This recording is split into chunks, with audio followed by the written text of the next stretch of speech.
नैसर्गिक और पर्यावरण संवर्धक हिंदी भाग 22।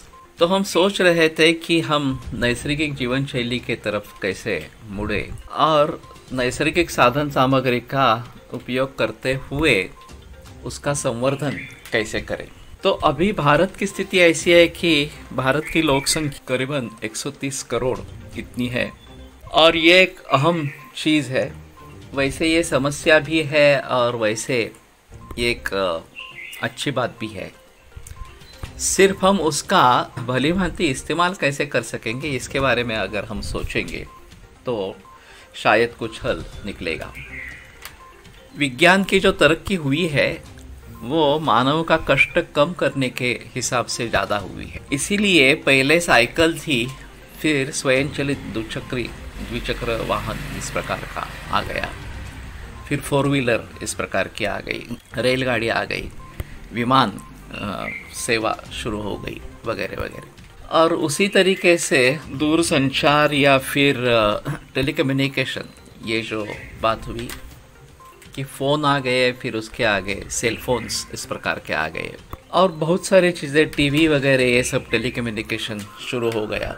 तो इनके जरिए शारीरिक क्रियाएं जो है वो कम होती गई और ना ही व्यायाम के बारे में जागृति रही समाज में, ना ही योगाभ्यास के लिए जागृति रही। और अभी श्रीमंत इस प्रकार के लोग हैं और जिनको इनके बारे में कुछ सोच है वो जिम में जाके व्यायाम इस प्रकार का करते हैं, अपनी इम्यूनिटी को बढ़ाने की कोशिश करते हैं या अपने को रोगों से बचने के लिए कोशिश करते हैं।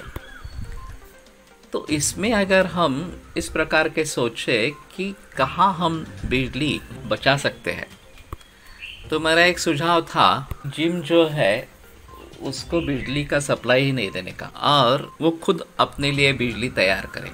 जो भी संसाधन उसमें है, चाहे ट्रेडमिल हो या और कुछ हो, हम अपनी शक्ति खर्च कर रहे हैं वहाँ पे, तो शक्ति का रूपांतर बिजली में अगर हो सकता है तो उसी बिजली के आधार पर जितनी आवश्यक है उतनी शक्ति हमें मिलेगी।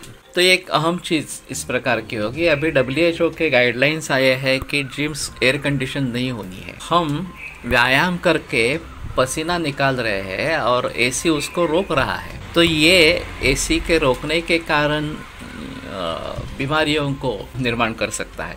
यह अभी WHO का ऑब्जर्वेशन इस प्रकार का है।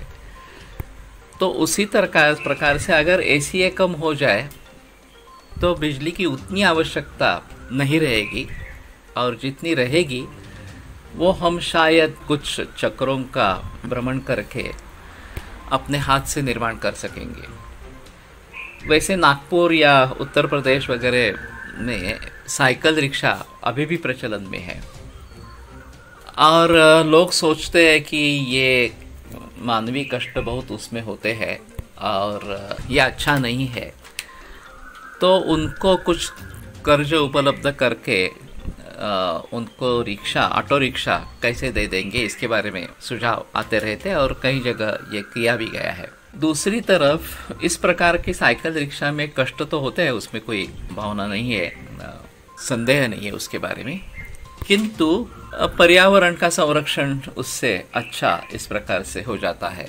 तो शायद साइकिल रिक्शा उसी के लिए चालू रखे जो लोग कष्ट करके इस प्रकार से पैसा कमा सकते हैं, उनके लिए ये सुविधा चालू रहनी चाहिए। और जहाँ तक 4-5 किलोमीटर जाना है वहाँ बेहतर है कि हम साइकिल का ही इस्तेमाल करेंगे, स्वयंचलित वाहन का इस्तेमाल नहीं करेंगे। तो ये मानसिकता में बदलाव लाने की इसके लिए ज़रूरत इस प्रकार की है।